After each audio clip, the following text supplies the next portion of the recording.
Hello everyone, जय हिंद। मेरा नाम है Sudipta Kundu, the founder and director of Parasarathi education services. आप सभी का इस चैनल पे दोबारा स्वागत है। हमने इलेक्ट्रिसिटी की शुरुआत की थी और आज इसका तीसरा पार्ट है।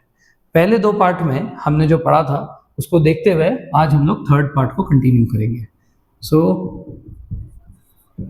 इलेक्ट्रिसिटी, इसमें हमने जाना है कि चार्जेस क्या होते हैं, और उसके बाद सेकेंड पार्ट में हमने पढ़ा था कि ये चार्जेस फ्लो कैसे करते हैं। सो फ्लो ऑफ चार्जेस कैसे होते हैं? ड्यू टू इलेक्ट्रिक पोटेंशियल, और इलेक्ट्रिक पोटेंशियल को हम लोग आम भाषा में वोल्टेज भी कहते हैं, है ना। सो हमने पिछले पार्ट में फ्लो ऑफ चार्जेस, जिसके अंदर हमने देखा था कि there has to be a continuous potential difference. अगर कंटिन्यूअस पोटेंशियल डिफरेंस रहेगा तो फिर जो चार्जेस है वो हायर पोटेंशियल से लोअर पोटेंशियल तक फ्लो करेंगे। सो हमने इस तरीके से फ्लो ऑफ चार्जेस पढ़े थे। अब अगर चार्जेस फ्लो करेंगे तो क्या होगा? इफ दिस चार्जेस फ्लो, कैसे फ्लो करेंगे वो तो जान लिया, हायर से लोअर फ्लो करेंगे। चलिए, अब ये फ्लो करने लग गया है, तो जब चार्जेस फ्लो करने लग जाते हैं उससे क्या होता है? उससे आता है हमारा electric current. So what is electric current? When the charges flows from one point to another, it generates this electric current. ये जो इलेक्ट्रिक करंट जनरेट होता है इसके बारे में स्टडी किया था एंड्रे मैरी एम्पियर ने। ठीक है, सो एंड्रे मैरी एम्पियर ने जब इलेक्ट्रॉन्स फ्लो करते हैं या चार्जेस फ्लो करते हैं एक पॉइंट से दूसरे पॉइंट तक, तो उससे उन्होंने डिस्कवरी की थी कि इससे करंट की उत्पत्ति होती है या जनरेशन होता है। So electric current is generated when this electrons flow from one point two another. So electric current को उन्होंने सिंबलाइज किया था विद अल्फाबेट आई। ठीक है, और करंट की इसीलिए आज हम लोग ऐसा यूनिट देखते हैं इनके ही नाम से, एम्पियर, और इसको हम लोग शॉर्ट में लिखते हैं ए। एंड्रे मैरी एम्पियर ने इसकी डिस्कवरी की थी 1820 में। ये ईयर क्यों बता रहा हूँ इसके बारे में आपको थोड़ी देर में अंदाजा लग जाएगा कि why is this year very important for us. ठीक है, चलिए। सो अब फर्स्ट पार्ट में हमने चार्जेस जाने थे, सेकेंड पार्ट में हमने फ्लो ऑफ चार्जेस जाने, और आज हम लोग मेनली डिस्कस करेंगे कि what do you mean by this electric current. अब ये इलेक्ट्रिक करंट को एम्पियर ने किस तरीके से डिफाइन किया था ये आज हम लोग देखने जा रहे हैं। ठीक है, so before this we should know a little about a electric circuit. Electric circuit क्या होता है? सो मैंने यहां ड्रॉ किया इस तरीके से इलेक्ट्रिक वायर। ठीक है, ये जो है मैंने यहाँ पे वायर्स ड्रॉ किए। ये जो वायर है it is made up of a conductor. ये कंडक्टर्स जो है, ये कंडक्टर्स जनरली मेटल्स होते हैं, क्योंकि मेटल्स के पास अपने इलेक्ट्रॉन्स को डोनेट करने की एबिलिटी होती है, इसलिए कंडक्टर्स जो है ये बहुत अच्छे इलेक्ट्रॉन डोनर्स होते हैं। सो अगर हम लोग बात करें कि सबसे अच्छा कंडक्टर कौन है, तो दुनिया का सबसे अच्छा इलेक्ट्रिकल कंडक्टर होता है silver. Silver is the best conductor. Silver के बाद आता है कॉपर। अब सिल्वर जो है सबके लिए अफोर्ड करना घर में वायर्स बनाने के लिए ये तो पॉसिबल नहीं है, इसे जनरली हम लोग कॉपर के वायर्स लगाते हैं। This is also very good conductor. उसके बाद एल्यूमिनियम, आयरन, ये सारे जो है ये भी सारे मेटल्स है, सो दे ऑल्सो डोनेट इलेक्ट्रॉन्स, तो वो भी अच्छे से कंडक्ट कर सकते हैं। ठीक है, so this wire is made up of a conductor. अब इस वायर के अंदर करंट कब फ्लो करेगा? जब एक कंटिन्यूअस पोटेंशियल डिफरेंस रहेगा। सो यहाँ पे हमने जो बनाया है, जैसे आप देख रहे हैं कि एक बड़ा सा लाइन है और उसके साथ एक छोटा लाइन है, this is called as a cell. ये एक सेल है। सेल में ये जो बड़ा वाला पार्ट होता है दिस इज पॉजिटिव, और ये जो छोटा वाला पार्ट होता है दिस इज नेगेटिव। तो मैंने ऐसे दो सेल लगाए हैं, इसका मतलब ये पॉजिटिव ये नेगेटिव, फिर ये पॉजिटिव ये नेगेटिव। इसका मतलब एक तरफ पॉजिटिव दूसरी तरफ नेगेटिव। सो पॉजिटिव की तरफ मान लीजिए कि हमारे पास है पोटेंशियल डिफरेंस +3 वोल्ट्स, और यहाँ पे है -3 वोल्ट्स। सो कुल मिलाकर अगर मैं आपसे ये पूछूं कि ये जो बैटरी बनी हमारी यहाँ पे, क्योंकि दो सेल्स है, मैंने पिछले क्लास में आपको बताया था कि जब मल्टीपल सेल्स कनेक्ट करते हैं तो it is called as a battery. तो यहाँ पे जो बैटरी है इसके एक तरफ +3 वोल्ट्स है, दूसरी तरफ -3 वोल्ट्स है। कुल मिलाकर ये जो बैटरी है कितने वोल्ट की होगी? सो इसके लिए हमने फॉर्मूला पढ़ा था VB माइनस VA। सो यहाँ पे VB इज हायर पोटेंशियल तो +3, फिर फॉर्मूला का माइनस और उसके बाद VA के लिए फिर -3। सो ये +3 एंड माइनस ऑफ -3 मिलकर बन जाएगा 3 + 3 6 वोल्ट्स। सो हमने यहाँ पे कुल मिला के 6 वोल्ट्स की बैटरी कनेक्ट की है। आई होप आप अगली बार जब ऐसे वोल्ट्स देखेंगे कि 6 volts, 12 volts, 18 volts, whatever volts, so you will understand कि एक तरफ और दूसरे तरफ कितना कितना वोल्टेज है, हायर पे कितना, लोअर पे कितना।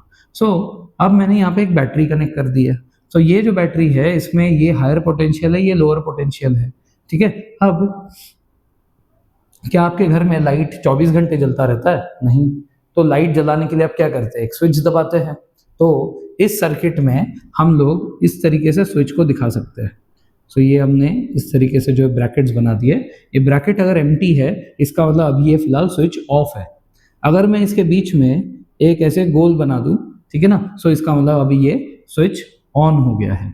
इसको की भी बोलते हैं, it is sometimes also called as key या तो स्विच, ठीक है ना।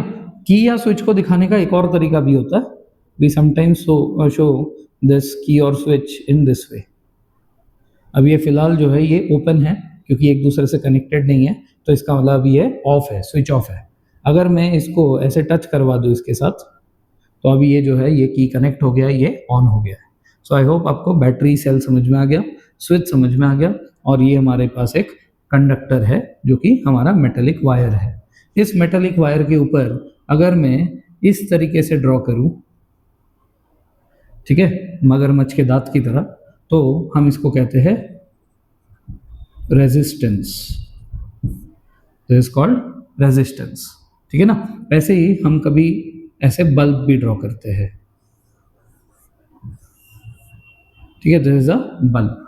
सो ये हो गया रेजिस्टेंस, ये हो गया बल्ब, ये हो गया बैटरी, ठीक है। ये individual is cell and this is the key और द स्विच।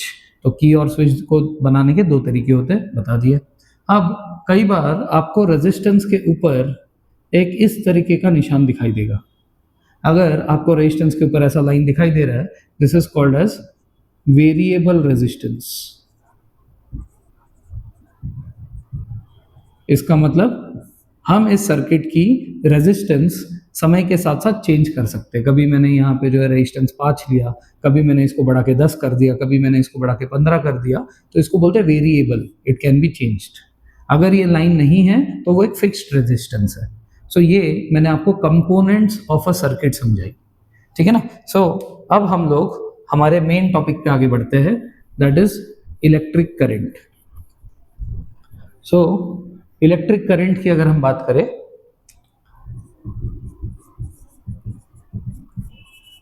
तो इलेक्ट्रिक करंट का सिंबल होता है I, ठीक है, और इसकी SI यूनिट होती है एम्पियर, ठीक है। अब क्या होता है इलेक्ट्रिक करंट? सो ये हमारे पास एक सर्किट है और यहाँ पे मैंने कंटिन्यूस पोटेंशियल डिफरेंस देने के लिए यहाँ पे एक सेल कनेक्ट कर लिया। सो ये हायर है और ये लोअर है। तो हम लोग ट्रेडिशनली करंट का फ्लो हमेशा ऐसे हायर पोटेंशियल से लोअर पोटेंशियल की तरफ दिखाते हैं।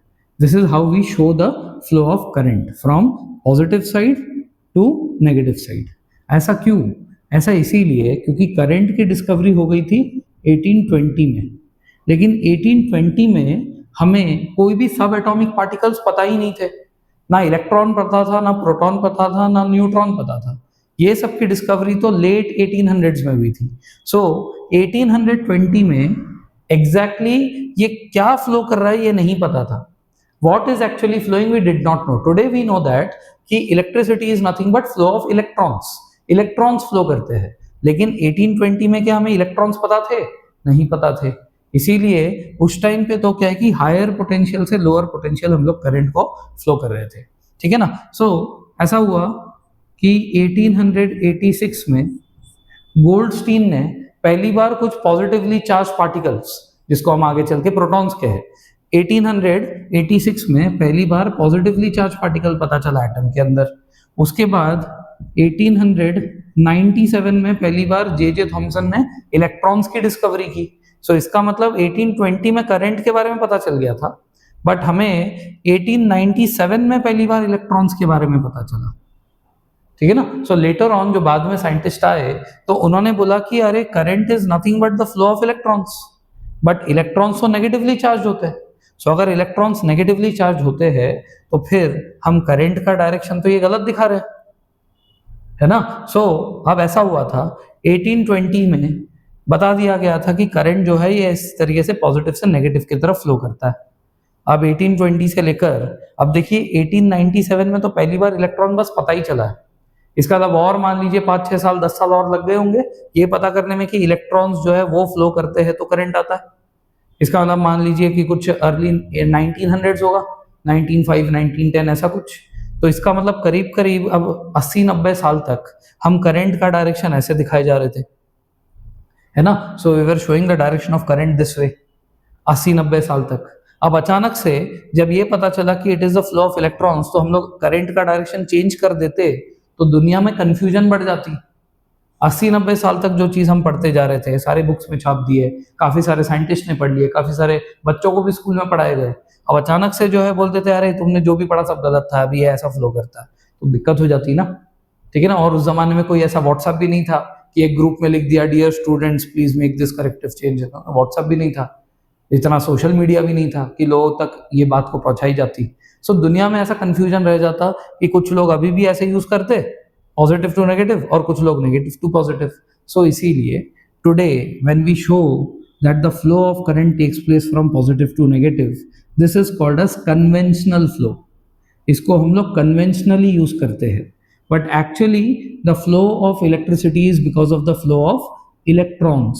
सो हमें ये पता होना चाहिए कि इलेक्ट्रॉन्स जो है वो ऐसे नेगेटिव से पॉजिटिव फ्लो कर रहे हैं। So this is the actual flow of the current, ठीक है ना। तो इस तरीके से जो है करंट का एक्चुअल में फ्लो हो रहा है। सो अब सवाल ये उठता है कि इलेक्ट्रिक करंट क्या है। आई होप आपको ये फ्लो के बारे में समझ में आया कि why the conventional flow we take from positive to negative and why actual flow is from negative to positive, ठीक है। It is all because of this years, ठीक है ना। एम्पियर ने 1820 में करंट बताया, बट उस जमाने में हमें ना तो प्रोटॉन्स पता था ना इलेक्ट्रॉन्स पता था, तो तब बोला जा रहा था कि current flows from higher potential to lower potential, ठीक है ना। बट जब बाद में चल के 1897 में इलेक्ट्रॉन्स की डिस्कवरी हुई और आगे आने वाले साइंटिस्ट ने ये बताया कि करंट तो इलेक्ट्रॉन्स की वजह से फ्लो करते हैं, तब जो है इसका डायरेक्शन हमने सही किया, ठीक है ना। सो इसीलिए कन्वेंशनली हम लोग पॉजिटिव टू नेगेटिव दिखाते हैं, बट माइंड में होना चाहिए कि actual flow is from negative to positive. Now the question is how did Ampere define electric current.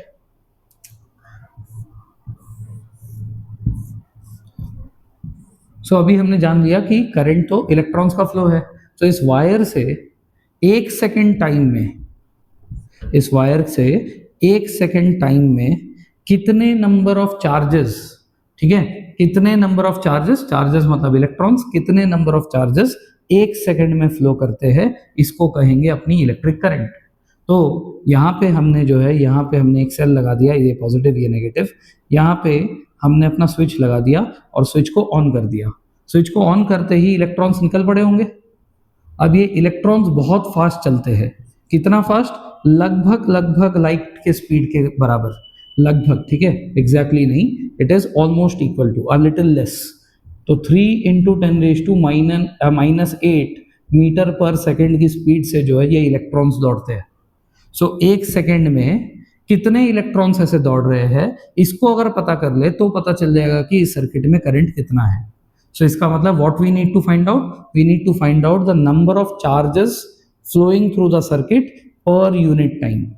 Number of charges, charge मतलब Q, flowing through this circuit per unit time, मतलब कितने charges कितने देर में गए, इसको हम कहते हैं अपना इलेक्ट्रिक करंट, मतलब I is equal to Q by T. ठीक है, number of charges flowing through the wire in 1 second time. अब कहने में तो आसान है, गिनेंगे कैसे? यहां से करंट जो है, यहां से मतलब इलेक्ट्रॉन्स जो है यहां से फ्लो करने स्टार्ट किए, चार्जेस फ्लो करने स्टार्ट किए। अब ये तो 1 सेकंड के अंदर अगर इसकी स्पीड है 3 इंटू 10⁻⁻8, नहीं सॉरी दिस शुड बी +8, तो 3 इंटू 10⁸, इसका मतलब समझ रहे हैं? इसका मतलब ये है करीब ये 3 लाख किलोमीटर 1 सेकेंड में कवर करेगा। इसका मतलब निकलते करके जाएगा वो। कोई इंसान देखेगा कैसे कि 1 सेकेंड में वो कितने राउंड्स मार गया? So it will be very very difficult for any person to count कि ये कितने इलेक्ट्रॉन्स इस सर्किट में 1 सेकेंड में फ्लो कर रहे हैं। नजर कैसे रखेगा वो इतना तेज जब जाएगा वो? तो सो इसीलिए क्या है कि इतने पूरे सर्किट को एक साथ नहीं देखा जाता। क्या किया जाता है, एम्पियर ने एक ऐसा पॉइंट मार्क कर लिया, मैं इसको जूम कर रहा हूँ, ठीक है, मान लीजिए ये जो वायर है, इस वायर को मैंने इधर जूम करके लगाया। उसने क्या किया, उसने एक लाइन खींच दी। उसने कहा मैं पूरा सर्किट नहीं देखूंगा, मैं देखूंगा कि इस पॉइंट को कितने इलेक्ट्रॉन्स 1 सेकेंड में क्रॉस कर जाते हैं। ठीक है ना, तो ये एक पॉइंट है, एक लाइन है ऐसे, इस लकीर को कितने इलेक्ट्रॉन्स 1 सेकेंड में पार कर रहे हैं, बस मैं ये देखूंगा। तो ये भी कैसे, आंखों से कैसे देखेगा? इसके लिए एक डिवाइस चाहिए होगा। तो जो डिवाइस यहाँ पे कनेक्ट किया गया था दैट इज कॉल्ड एज एक होता है वोल्ट मीटर, जैसे वोल्टेज पता करते हैं, और दूसरा होता है एमीटर। सो एमीटर एक डिवाइस है जो ये करेगा कि उस एमीटर के थ्रू, यहाँ पे एक एमीटर लगा दिया गया था, इस एमीटर के थ्रू कितने चार्जेस 1 सेकेंड टाइम में पास कर रहे हैं। The number of charges flowing through this section, cross section कहते हैं इसको। ठीक है, ये जो है इसका क्या नाम देंगे, पॉइंट नहीं बोलते, इसको बोलते हैं cross section. So the number of charges flowing through this cross section of wire per unit time is called as the current. दोबारा सुनिए, ये जो लाइन यहाँ पे लकीर खींची गई है, this is called as cross section of wire. So the number of charges, this are the charges, ये इलेक्ट्रॉन्स चार्जेस है हमारे। So the number of charges, ठीक है, इन्हीं चार्जेस को मिलाकर यहाँ पे बोला Q, the number of charges flowing through this cross section of the wire in 1 second time is called as the current. तो I is equal to Q by T, ये आ गया हमारा फॉर्मूला। तो अगर किसी ने पूछा कि अब इस करंट का SI यूनिट हमने जान लिया था एम्पियर, तो कोई हमसे ये पूछे कि सर 1 एम्पियर मतलब कितना, तो 1 एम्पियर का मतलब होगा इफ 1 कूलम ऑफ चार्ज, यहाँ पे Q का जो SI यूनिट होगा वो होगा coulomb. So if 1 coulomb of charge flows through the cross section of this wire in 1 second of time, that means the current is said to be 1 ampere. So 1 ampere का definition कैसे लिखेंगे? 1 ampere का definition लिखेंगे, देखो कुछ नहीं करना है, ये वाला जो हमारा फॉर्मूला है, इसी फॉर्मूला में सबके SI यूनिट लगा देने हैं। इसका एम्पियर लगा दिया, इसका कूलम लगा दिया, इसका सेकंड लगा दिया, और सबके सामने 1 1 1 लिख देना है, और इसी को अंग्रेजी में बोलना है।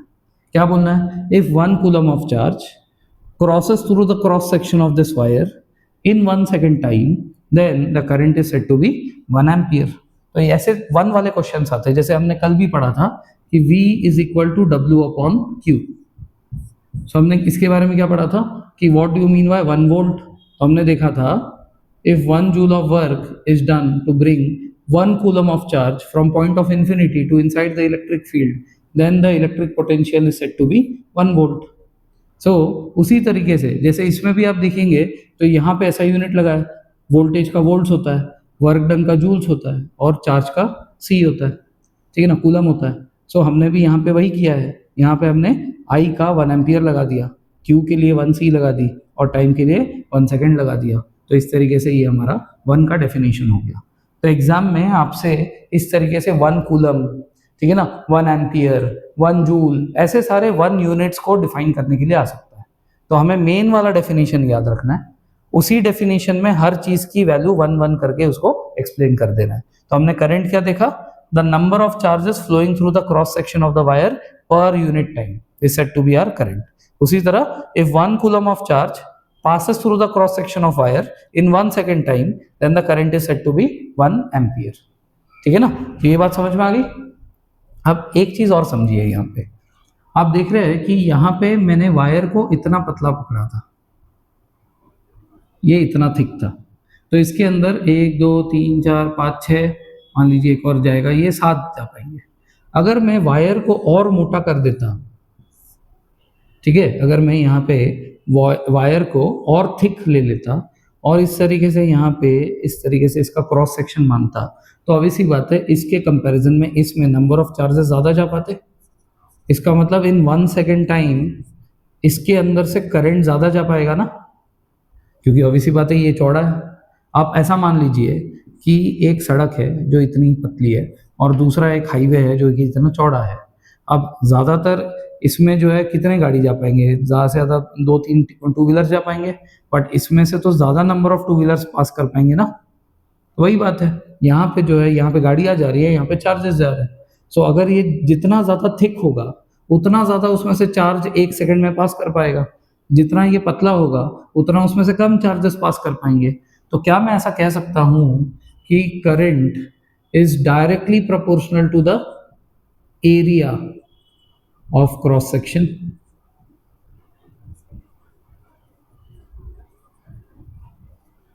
क्रॉस सेक्शन मतलब इसका थिकनेस, इसका एरिया, टोटल एरिया।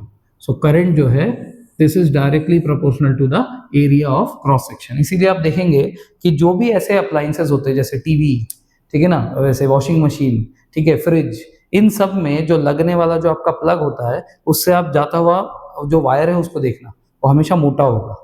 क्यों मोटा होगा? क्योंकि ये सारे डिवाइसेस आपके ज़्यादा करंट कंज्यूम करते हैं, तो इसको ज़्यादा करंट देने के लिए आपका जो थिकनेस ऑफ वायर है वो काफ़ी चौड़ा होता है, ठीक है ना। लेकिन ऑन द अदर हैंड जो आपके नॉर्मल फैन है, लाइट है, आप इनके लिए जो वायर्स देखेंगे बहुत ही पतले होते हैं, क्योंकि इसको बहुत ज़्यादा करंट नहीं लगता। तो जो चीज़ ज़्यादा करंट कंज्यूम करता है उसके लिए ज़्यादा थिक वायर लगती है, जो चीज़ कम करंट कंज्यूम करता है उसके लिए पतले वायर्स लगते हैं, बिकॉज करंट डिपेंड करता है हमारे एरिया ऑफ क्रॉस सेक्शन पे। ये बहुत इंपॉर्टेंट चीज़ है, ध्यान रखना इसको, ठीक है। आई होप आपको ये फॉर्मूला समझ में आ गया, आपको ये 1 एम्पियर समझ में आ गया, और आपको ये I is directly proportional to area of cross section of the wire, ये भी समझ में आ गया, ठीक है, क्योंकि the number of charges flowing through this cross section can be more if it is more thick, ठीक है। आई होप यहाँ तक क्लियर है। चलिए अब इस फॉर्मूला के बेसिस पे हमें न्यूमेरिकल्स पूछे जाएंगे। So let us solve some numericals. अब इसमें काफ़ी सारे वेरिएशंस है। न्यूमेरिकल जो हम करेंगे, फॉर्मूला तो बड़ा सिंपल दिख रहा है, I is equal to Q by T, but इसमें क्या है कि काफ़ी सारे वेरिएशंस है। सो हम लोग अभी इस क्लास में सारे टाइप के जितने भी वेरिएशंस आ सकते हैं, सारे टाइप के वेरिएशंस के न्यूमेरिकल सॉल्व करेंगे। सो आप आई होप पेन पेपर लेके बैठे होंगे, तो मेरे साथ साथ आप न्यूमेरिकल्स को समझते रहिए। सो न्यूमेरिकल्स करने के लिए जो हमारा बेसिक फॉर्मूला है वो है I is equal to Q by T.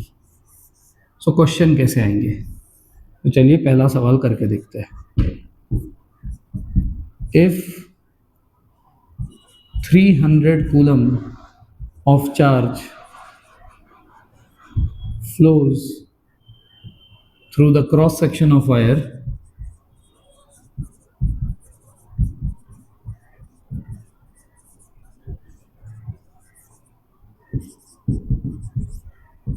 in 20 seconds, then find current। अगर 300 coulomb of charge cross section of wire से 20 सेकेंड्स में पार कर रहा है तो फिर करंट कितना होगा। तो सबसे पहले क्या करेंगे, क्वेश्चन को सॉल्व करने के लिए सबसे पहले लिख देंगे गिवन। अब गिवन में हमें क्या क्या दिया है, हमें दिया है 300 कूलम ऑफ चार्ज, तो चार्ज मतलब होता है Q, तो Q इज 300 कूलम, ठीक है ना। दूसरा क्या दिया हुआ है, 20 सेकेंड्स टाइम, तो time is equal to 20 seconds. So I is equal to question mark, ये आ गया हमारा गिवन। अब तो सिंपल से direct application of the formula है, I is equal to Q by T. So यहाँ पे Q जो है हमारा होगा 300 और टाइम जो है वो होगा हमारा 20 सेकेंड्स।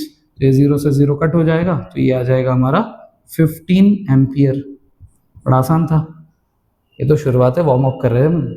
ठीक है, आई होप ये समझ में आ गया, कोई दिक्कत नहीं है इसमें। This is the first question. ठीक है, this is the first type of variation. ठीक है, अब हम लोग इसमें कुछ चेंजेस करेंगे। ठीक है, आई होप आपने इसको कॉपी कर लिया होगा, मिटा रहा हूं मैं। दूसरा, इसी में क्वेश्चन आ सकता है जिसमें आपको कन्वर्जेंस करने पड़ेंगे। टाइम जो है हमारा एसआई यूनिट जो टाइम का है वो होता है सेकंड्स। आपको इसमें मान लीजिए कि आवर्स में दिया होगा या इसको मिनट्स में दिया होगा। सो फ्रॉम दैट आवर और minutes you have to bring it to seconds. ये आपका एक वेरिएशन आ सकता है। चलिए उसको भी एक बार करके देखते हैं। If 200 coulomb of charge flows through the cross section of wire in 20 minutes, find current। So question similar ही है, ठीक है, लेकिन सिर्फ इसमें आपको टाइम मिनट्स में दिया गया है। ठीक है, सो सबसे पहले क्या करेंगे, गिवन लिखेंगे। So Q is equal to 200 coulombs, time is equal to 20 minutes and I is equal to question mark. अब क्या है ना, काफ़ी सारे बच्चे एक्साइटमेंट में आ जाते हैं, अरे वाह यहाँ पे 200 है, यहाँ पे 20 है, मस्त कट जाएगा, 10 आ जाएगा, ऐसे कर देते हैं। तो अगर आप यहाँ पे 200 डिवाइड बाय 20 करके आ गए, खुशी से इसको काट के 10 लिख दिया, आपको लगा कि बस 2 नंबर तो ऐसे ही मिल गए, तो आपकी ये खुशी निराशा में बदल जाएगी, क्योंकि हमारा एसआई यूनिट क्या होता है, टाइम का seconds. So you will have to convert this first. So 20 into 60, ठीक है, because 1 minute is equal to 60 seconds, तो 20 मिनट्स इंटू 60 करना पड़ेगा, तो फिर ये जो है हमारा कन्वर्ट होगा। आप इसको ऐसे भी छोड़ सकते हैं, क्योंकि ऊपर नीचे कुछ ना कुछ कट जाता है इससे, ठीक है ना। अगर आप इसको 6 इंटू 2 12 और 2 0 मतलब 1200 भी लिख दे तो भी कोई परेशानी नहीं है, लेकिन कैसा है, ऊपर 20 दिख रहा है, मतलब 200 में ये 20 है, नीचे भी 20 है, इजीली कट सकता है। इसलिए आप इस फॉर्म में भी अगर छोड़ देंगे तो इजी होगा सॉल्व करना। जैसे I is equal to Q by T, Q जो है वो 200 है और टाइम जो है इसको मैंने 20 इंटू 60 लिख दिया, तो ये 0 से ये 0 कट हो गया, ये 0 से ये कट हो गया, यहाँ से ये भी कट हो गया, तो ऊपर सर 0 हो गया क्या, कुछ बच्चे इसको 0 लिख देते हैं, अरे सब कट हो गया मतलब यहाँ पे 1 बचा ना, ठीक है। सो अब नीचे क्या बचा, नीचे बचा 6, सो 1/6 बचा, तो 1/6 का आंसर निकाल लेंगे, तो 1/6 कितना होगा, सो यहाँ पे अंदर 1 होगा, बाहर 6 होगा, इधर लगा दूंगा 0 पॉइंट, इधर लग जाएगा 10, तो 1 यहाँ पे आ जाएगा 6, नीचे बचेगा 4, तो यहाँ पे मैंने पॉइंट ऑलरेडी लगा था, तो यहाँ पे हो जाएगा 40, इधर लिख दूंगा 6, तो हो जाएगा 36 और फिर से 4, तो ये 0.16666 चलता रहेगा। बट हमें तो बस 2 डेसिमल की ज़रूरत है, इसीलिए हमारा आंसर आ जाएगा 0.16 एम्पियर। इस तरीके से जो है हम लोग सॉल्व कर सकते हैं। सो ये हमारा पहला वेरिएशन था इसमें, ठीक है, कि हमने यहाँ पे मिनट्स में दिया था, ऐसे ही ये आवर्स में भी दिया जा सकता है। सो आई होप जैसे क्वेश्चन में दिया रहेगा आप कर लेंगे। वैसे ही यहाँ पे इस बार हमने आई फाइंड किया। कई बार क्या होगा कि आपको आई दिया होगा, टी भी दिया होगा, क्यू पूछ लेंगे कि कितने नंबर ऑफ चार्जेस फ्लो करेंगे, अगर करंट इतना है, टाइम इतना है, तो बताइए कि कितने नंबर ऑफ चार्जेस है, ये एक वेरिएशन हो सकता है। तो उसके बाद ऐसा भी हो सकता है कि अगर करंट इतना है, चार्ज इतना है, तो ये कितने देर में फ्लो करेंगे, टाइम पूछ लेंगे आपसे। 3 में से कोई 2 वैल्यूज गिवन होगी, एक वैल्यू अननोन होगा, ठीक है, 3 में से 2 वैल्यूज गिवन होगी, एक वैल्यू अननोन होगा। ऐसा टाइप का क्वेश्चन आया तो ये 2 मार्क का क्वेश्चन होगा। कई बार ऐसा भी हो सकता है कि आपको 3 में से सिर्फ एक ही चीज गिवन हो, दूसरी चीज मतलब 2 भी नहीं दिया है, ऐसा भी हो सकता है। ऐसा अगर क्वेश्चन आया तो क्या करेंगे, अरे रोएंगे नहीं, समझेंगे नहीं। ठीक है, अगर 3 में से एक वैल्यू गिवन है, 2 अननोन है, तो एग्जाम में बैठ के रोएंगे नहीं, क्योंकि आपने मेरी क्लास देखी है, तो इसको अच्छे से सॉल्व करेंगे। देखिए, हमने पहली क्लास में ये पढ़ा था कि चार्जेस आर ऑलवेज क्वांटाइज्ड। इसका मतलब Q is equal to N into E, है ना। इसका मतलब क्या मैं ऐसे भी लिख सकता हूं कि I is equal to Q by T होता है, बट Q तो N ही होता है, so I is equal to N into E upon T। क्या मैं ऐसा भी लिख सकता हूं? जी बिल्कुल लिख सकता हूं। इसका मतलब इस फॉर्मूले से भी तो मेरे को I पूछा जा सकता है। अब ध्यान दीजिए, होगा ये कि आपको बोलेंगे so and so number of electrons are flowing, n दिया हुआ है, so and so number of electrons are flowing in let's say 3 seconds time. तो so and so number of electron n is known, in 3 seconds time t is known. E की जो value होती है ये हमें पहले से पता होना चाहिए, 1.6 इंटू 10⁻⁻19 कूलम्स होता है, ये हमें पता होना चाहिए, ये क्वेश्चन में गिवन नहीं होगा। तो आपको क्वेश्चन में t गिवन है, बस आपको डायरेक्टली ना तो q दिया है, डायरेक्टली ना तो I दिया है, आपको क्या दिया है क्वेश्चन में, सिर्फ t दिया है। t के साथ साथ आपको नंबर ऑफ इलेक्ट्रॉन्स कितने फ्लो कर रहे हैं वो पता है। सो नंबर ऑफ इलेक्ट्रॉन्स पता है, इसको आपको मल्टीप्लाई करना पड़ेगा e के साथ। जब आप n इंटू ई करेंगे तो आपका q अपने आप आ जाएगा, फिर ये q और t के साथ फिर तो आप I बना सकते हैं इसको, ये तो पहले ऐसा हो गया क्वेश्चन। सो आई होप आपको ये टाइप का क्वेश्चन कैसे सॉल्व करना समझ में आया। एक क्वेश्चन हम करके देखते हैं।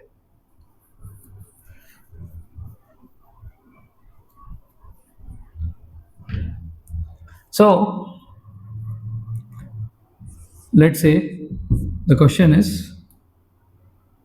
if 2 into 10 raised to 8 electrons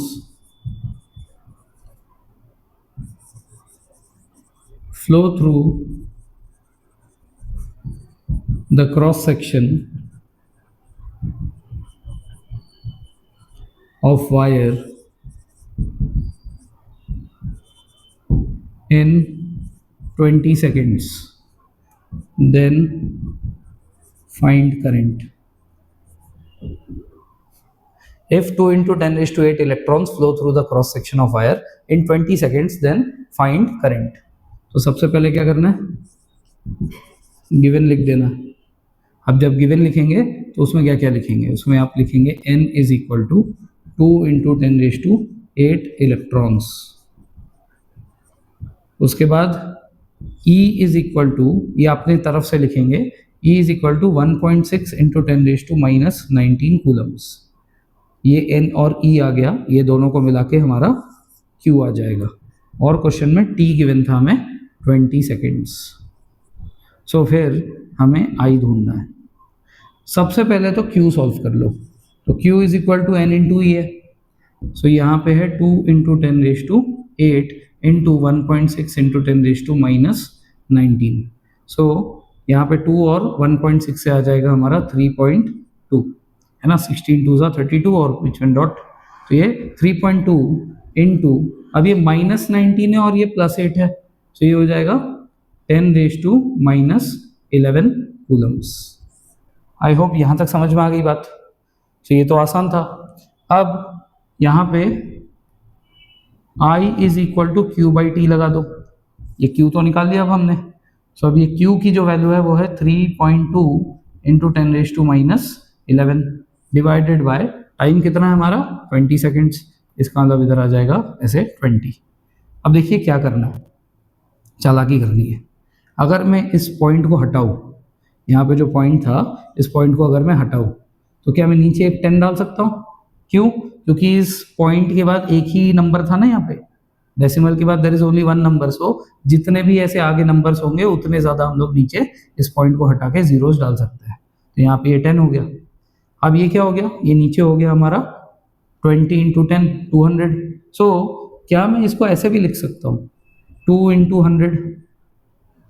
जी बिल्कुल लिख सकता हूँ। अब क्या मैं 100 को 10 रेज टू 2 भी लिख सकता हूँ? जी बिल्कुल लिख सकता हूँ। अगर ये 10 रेज टू 2 हो गया तो इसको मैं अगर ऊपर भेज दूंगा तो यहाँ पे तो जाकर ये 10 रेज टू -2 हो जाएगा ना, क्योंकि ये नीचे से ऊपर गया है, तो यहाँ पे माइनस लग जाएगा। सो ये अब 10⁻11 और 10⁻2 मिलाकर ये हो जाएगा 10⁻13। अब देखिए ये बहुत आसान हो गया। अब जो है ये कट के आ जाएगा हमारा, यहाँ पे 32 है, यहाँ पे 2 है, तो ये हो जाएगा 16 इंटू 10⁻13 एम्पियर्स। तो 16 इंटू 10⁻13 एम्पियर ये हमारा आई का वैल्यू निकल कर आएगा। सो आई होप आपको ये मेथड भी समझ में आ गया कि इसमें हमें Q डायरेक्टली नहीं दिया गया था, हमें सिर्फ क्वेश्चन के थ्रू नंबर ऑफ इलेक्ट्रॉन्स दिए गए थे, मतलब n की वैल्यू दी गई थी। सो अगर नंबर ऑफ इलेक्ट्रॉन्स दिए तो उसको आपको E के साथ मल्टीप्लाई करना पड़ेगा, जिससे हमारा Q निकलेगा। फिर ये Q और T के साथ फिर आप I निकाल पाएंगे। तो ये ऐसे इसमें वेरिएशंस आ सकते हैं। तो यही इतने ही नंबर ऑफ क्वेश्चंस है, वैल्यूज घुमा फिरा कर आपको दिए जाएंगे। कभी आपको जो है T और I दिया होगा, कभी आपको Q और I दिया होगा, कभी आपको Q और T दिया होगा। ऐसे ही घुमा फिरा कर बदल बदल के आपको क्वेश्चन पूछेंगे, ठीक है। सो इससे जितने भी क्वेश्चंस आपके बन सकते हैं करंट के, मैंने करवा दिए। अब समय है कुछ होमवर्क देने का, ठीक है। चलिए, सो अब हम लोग लिखेंगे कुछ होमवर्क। तो ये रहे आपके सामने आज के होमवर्क क्वेश्चंस, ठीक है। तो ये 5 क्वेश्चंस आपको करना है, और ये 5 क्वेश्चंस में आपको मैं एक बार समझा देता हूँ कि किसमें क्या क्या है। इसमें जो है, इसमें 20 कूलम ऑफ चार्ज दिया हुआ है flowing through the cross section of wire in 4 seconds. Charge is given, time is given, current निकालना है। इसमें भी चार्ज गिवन है, टाइम गिवन है, लेकिन यहाँ पे मिनट्स में दिया हुआ है, ध्यान रखिए इसका। यहाँ पे करंट निकालना है। इसमें जो है, इसमें आपको करंट दिया हुआ है ना, 0.4 एम्पियर है, और इसमें आपको चार्ज पूछा है, how much of the charge is to be, how much of the charge is flowing through the cross section of wire in 10 minutes time. यहाँ पे मिनट्स है, ध्यान रखिए। उसके बाद यहाँ पे 1 लाख इलेक्ट्रॉन्स है। 1 लाख इलेक्ट्रॉन्स जो है वायर से फ्लो कर रहे हैं, 2 सेकंड में करंट निकालना है। और यहाँ पे 2 इंटू 10⁸ इलेक्ट्रॉन्स जो है ये फ्लो कर रहे हैं क्रॉस सेक्शन ऑफ वायर में 20 मिनट में। यहाँ पे भी मिनट से ध्यान रखिए। सो अब आप इस वीडियो को पॉज करिए या इसका स्क्रीनशॉट ले लीजिए और इसको अपने नोटबुक में अच्छे तरीके से सॉल्व करिए। उसके बाद आपको कमेंट सेक्शन में 1 फिर उसका आंसर, 2 फिर उसका आंसर, 3 फिर उसका आंसर, इस तरीके से जो है सारे के सारे आंसर्स कमेंट करके बताने हैं, ठीक है। आई होप आपको आज की क्लास समझ में आई। ये आप क्वेश्चंस कर लेंगे, और कोई भी डाउट आता है तो आप कमेंट में लिख के ज़रूर बताइएगा। मैं आपको फिर या तो एक अगले वीडियो में, या तो इसका एक सेपरेट से आपका डाउट क्लियरिंग सेशन लेकर मैं आपको समझा दूंगा, ठीक है। चलिए, मैं आपसे आज विदा लेता हूँ। धन्यवाद। जय हिंद।